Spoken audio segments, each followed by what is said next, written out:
Good morning. It's another one of those live chat webinars where we couldn't cover every single profitable trade. It was a bustling day yesterday. Didn't play this. You know the reason why. Well, it started off 2.88 the favourite, but look at the drop from Bet365 for the Hammers down to 2.1. I don't know how much importance we place on this. Inter Milan drifted, for example, yesterday and won easily. So I'm not too sure we can read too much into this. Fulham and Burnley. Well, this was a loss. We expected Burnley to average, to continue their goal scoring, 13 goals in 2 home matches. But this is a cursory warning to you about A, the Christmas schedule, and B, the clock is ticking for these sides at the bottom basement. They must start picking up wins. An excellent display from Burnley. This is what Sheffield United tried to do against Aston Villa. 0-0 at half-time. Nick a goal. Well, better, nick 2. And try not to concede. Superb performance against the Fulham, who have been knocking it out of the park at home of late. Luton, excellent result for Luton, and a break-even trade for us. Laying over 1.5 goals to cover that 1-0. Don't make assumptions, ever, that the Geordies are going to start scoring. They are woeful away from home, failing to score in 3 of the last 4 away matches. There is trouble on the Tyne. Well, not on the Tyne, but when they're travelling. Eddie Howe looking over his shoulder. The Saudis are not happy bunnies. They own 80% of the company, 80% of the club. They're not happy, but I think he's a steady pair of hands. But their away form is just appalling. Something is up, maybe tactically or otherwise. Nottingham Forest and Bournemouth. This was a match to take on the Forest red card, but remember, new manager syndrome. That's why they were so competitive, even down to 10 men. But if you held on firm to your belief that Bournemouth, with an extra man, could continue their goal-scoring habits, 2+ goals very recently, and consistently so as well. So this was full of profitable trades if you took them. If you took the position that this red card was fatal for Newcastle, this is your first angle in. Take on a red-carded side leading. And at Solanke, bang, bang, 1-2 before you knew it. 2-2. Possibility for a Desmond 2-2. We could have drip laid the draw 1.25 and lower.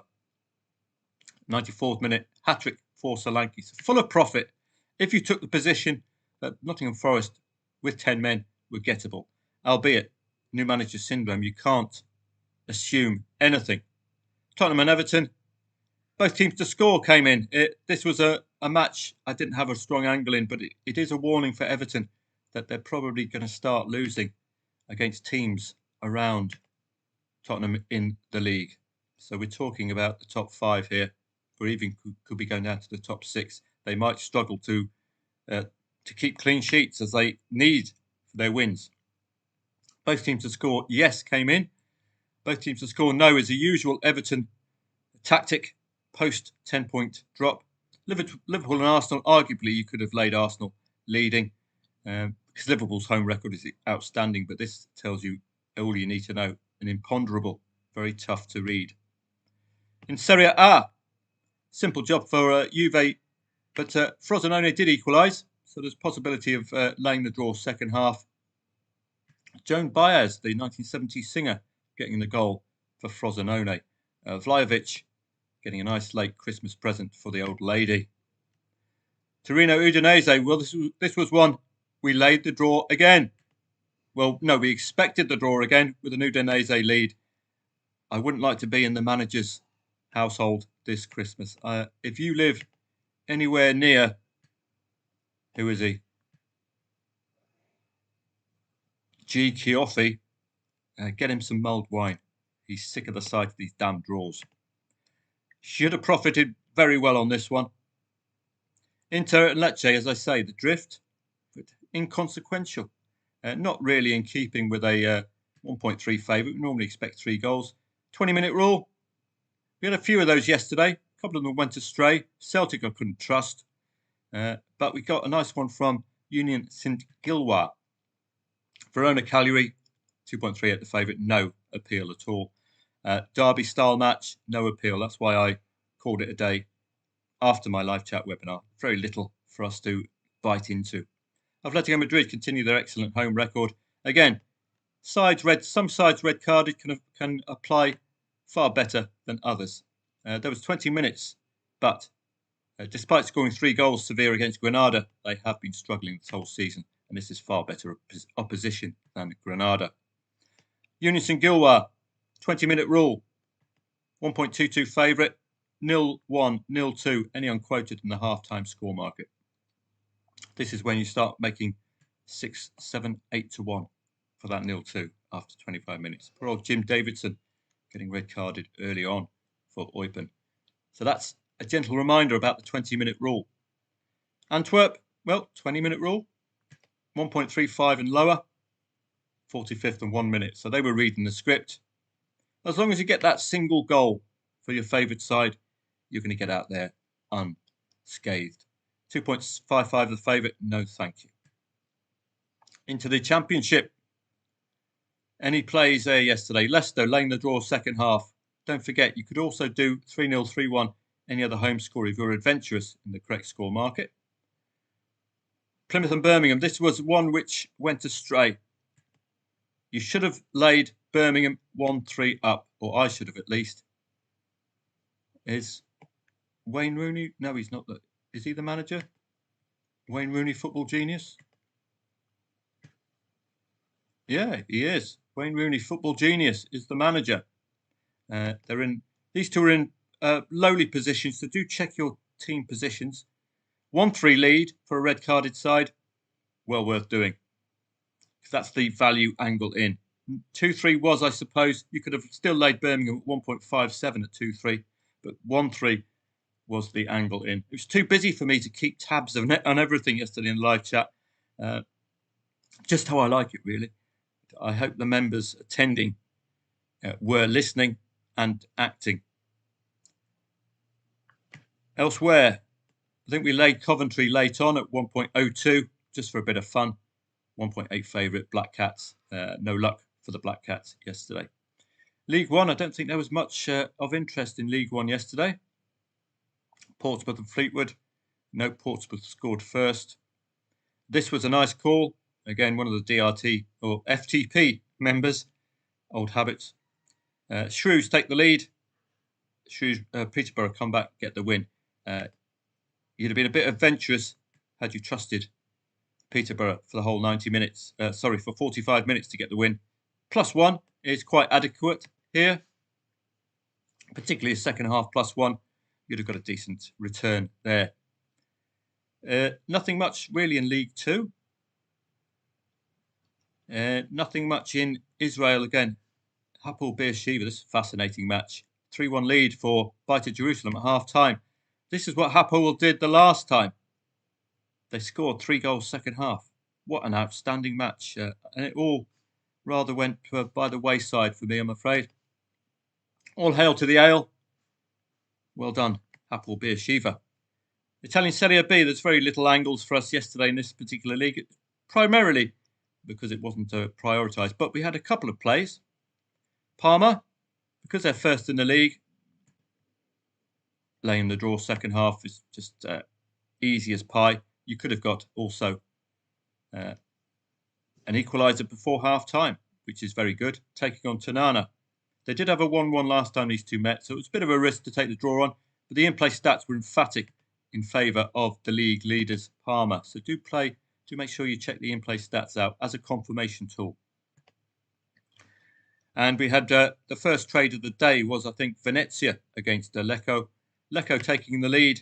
Venezia's in-play stats were excellent, getting the equaliser, pushing on. That's your cash out at 2-1. And I made it amply clear to get out at 2-1 because you can't predict the future. 2-2 to Lecco, continuing their excellent away record against big guns.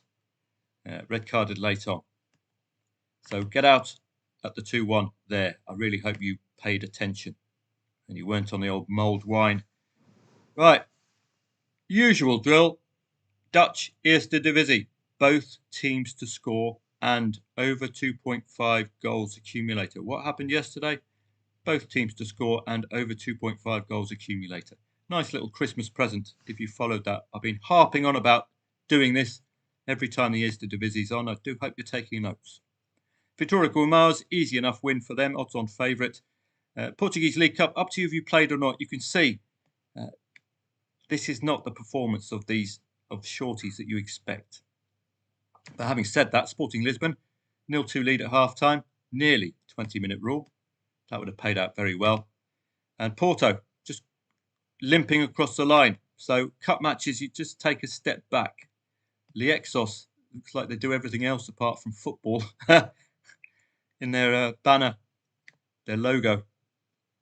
Well, Conceição, penalty for Fabinho, red card, and a penalty for Taremi. So really, it looked as if it's a cup match lacking any enthusiasm, really.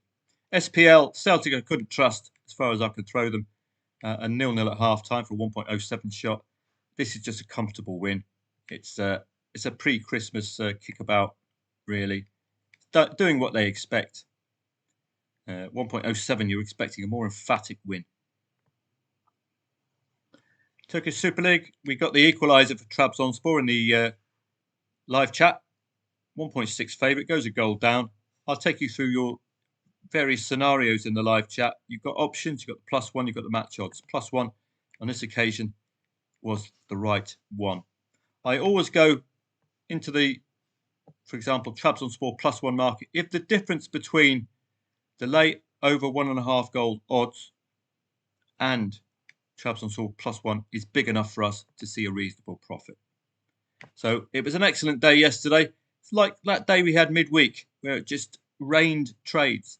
It's very difficult to keep track of every single profitable angle. This was the only negative, but it was amply compensated for by all of the other profits made elsewhere. Sampdoria as well. Got to take the gift when it presents itself. We got that Sampdoria lead. You could have taken a £44 green profit here at just this 0-2 to 1-2. You could have made 44 quid here. And as I say, you can't predict the future. And this was not predicted. This was an absolute kick in the old vernaculars. But they made it 2-2. So for those of you who didn't cash out here, you cash out here. Must cash out, take the gift. It's an unexpected 2-2. So it's a good lesson. Do you take the green when it presents itself? That way, you don't have to bother about any strange occurrences afterwards. Or do you hope for a bigger profit and be willing to take the hit? So these are your options at exit. Hopefully, you made the right decision. It's all about the right decision. The red card you can't legislate for, alas. On to today, and it's very, very quiet. And it's an unappealing coupon as well. Wolves, they're excellent at home, but Chelsea are totally unreadable. Unreadable sides are not tradable sides, I'm afraid. 3 consecutive away defeats for Chelsea. In the last 11 matches, at least one team has scored at least 2 goals, but that's not something that Wolves do on a regular basis. Failed to score for the first time under Gary O'Neill last match. Are we going to see a home improvement? They are far, far better at home. Win, draw, draw, win, win, draw at home. They're going to be interested in 3 points here today, regardless of the odds. Chelsea, last 11 matches, at least one team scored 2 goals. They're just unreadable, I'm afraid. We don't know which Chelsea will turn up. They need to end a 3-match losing run. Is that enough motivation today? Possibility of a goal before half-time here as well. SPL. Rangers under new management, so just be careful with these new manager syndromes. He's playing Motherwell for the first time, this new manager. But he was playing Betis for the first time, got the win in the Europa League. Outstanding. An easy win in the League Cup final and an easy 2-0 win against St Johnstone latest. Rangers will fancy themselves. They're full of confidence under this new manager. Mickey Beale has gone off elsewhere and he got a loss on his first day, a 0-3 drubbing. So he's off down, help Ian, because there'd be a lot of people coming into the cafe in Walford. So he's going to have to get on the old train, help his Uncle Pete out as well at the old stall. I'll meet you, Bill. All right, son. All right, me old son. Well, that's me done for today. You won't be hearing from me today or tomorrow. I'm going to work on Boxing Day, but it's very difficult to research Premier League matches in this Christmas period because form lines are out of the window, pretty much. And you wonder if these teams are going to be playing their African stars, or are they going to try to get used to playing without them? With the African Cup of Nations, the usual January route for some of the star players in the Premier League of African descent. So Arsenal might be greatly affected. We will see. Liverpool, for example, Konate at the back. So it's a good old coupon on Boxing Day. English Premier League, although I'm not sure it warrants a live chat webinar. We've only got 2 3 o'clocks there. And then a couple of 3 o'clocks in the Jupiler League. But we've got 3 o'clocks in the Championship, League One and League Two, and they performed admirably a couple of days ago. So that might get me in 3 o'clock till 5 like I did the other day. Won't be doing any late ones throughout the Christmas period between Christmas and New Year. I'm moving house as well. We're just moving to the north of Hua Hin, so I will need some time to do that and to adjust and to get the internet working, etc. So late nights might not be on the cards, I'm afraid, just for this Christmas period. I do need to have a break. I'm up for you 5 nights a week till 5 a.m. It really does take a toll on me. I do need to have a small break, and while others are having a Christmas break and their minds are elsewhere, then that will be a good opportunity for me to do similar. But I'll be back up and running, I think, once we get a full complement of matches. And this looks an excellent live chat webinar next Saturday, 30th. 31st is, again, no point me doing anything on the 31st. You've got other plans, I would suggest. And it's a quiet coupon, but it all gets busy as you like on the 1st.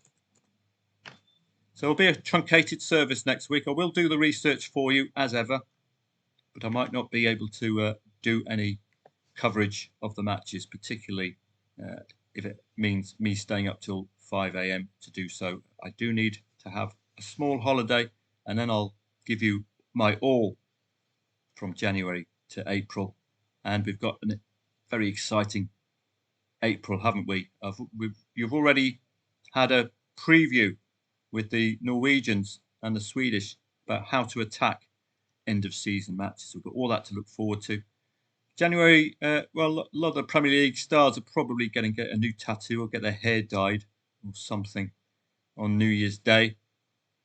It's only Liverpool and Newcastle are playing. That's an obvious for Liverpool. Of course, Thailand playing Japan. Fascinating. They're going to get absolutely mauled. But don't tell the Thai authorities I said that. They might revoke my visa. It just remains for me to say thank you so much for your loyalty this year. Live chat webinar attendees, thank you very much for your contributions. And thanks to the likes of Paul Dunwoody for his excellent spreadsheets to really help us delve into newly promoted, newly relegated sides. And Lee Jordan has just provided us with another half-time, full-time spreadsheet at Footballtradingprofits.club. Excellent work. Thank you so much for all your effort doing that and contributing as well. Have a great Christmas. I'll see you very soon. Let's make some more green on the way to the new year.